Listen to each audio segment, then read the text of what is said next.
ભાવનગરના મહારાજા કૃષ્ણકુમારસિંહજી, સરદાર પટેલને તુલસીના દલ ઉપર સૌથી પહેલું રજવાડું આપનાર રાજા, સૌથી શિક્ષિત.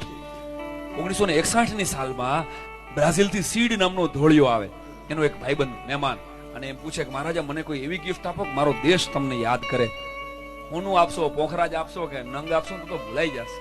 અને બહુ વિચાર કર્યા પછી ઈ જમાનામાં કૃષ્ણકુમારસિંહજી પાસે 500 ગીર ગાય હતી, હારેમ હારી અસલ ઓલાદની, ભારતના અસલ ગૌવંશની. અને એમાંથી એને પુષ્પાનો ધણખૂટ એક એને આપ્યો, આ લઈ જાઓ, કદાચ તમારા દેશની શિકલ બદલાવી નાખે.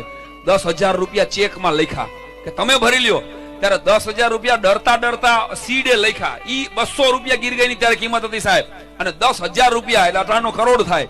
અને તમને કદાચ નહીં માનવામાં આવે, એ પુષ્પાનો ધણખૂટ અહીંથી સ્ટીમરમાં સીડ નામનો ધોળિયો લઈ જાય, જેના દ્વારા ક્યારેક યુટ્યુબ પર સર્ચ મારજો બ્રાઝિલ કાવ, તમે એવી ગાય જિંદગીમાં નહીં જોયો. બ્રાહ્મણ કાવ એમાંથી એને બનાવી અને 36 લાખ ગીર ગાયો સાથે આખી બ્રાઝિલની ઇકોનોમી બદલાવી નાખી સાહેબ. અહીંયા ગાયને માતા નથી કહેતા ઈ લોકો, છતાં પણ બ્રાઝિલના $7 સિક્કામાં ગીર ગાયનો ફોટો છે સાહેબ. અને બ્રાઝિલના સંસદ ભવનની સામે એક જ સ્ટેચ્યુ ઊભું છે, અને ઈ સ્ટેચ્યુ ગુજરાતના મહારાજા ભલા માણસ કૃષ્ણકુમારસિંહજી ગોહિલનું છે. આ ગુજરાત છે.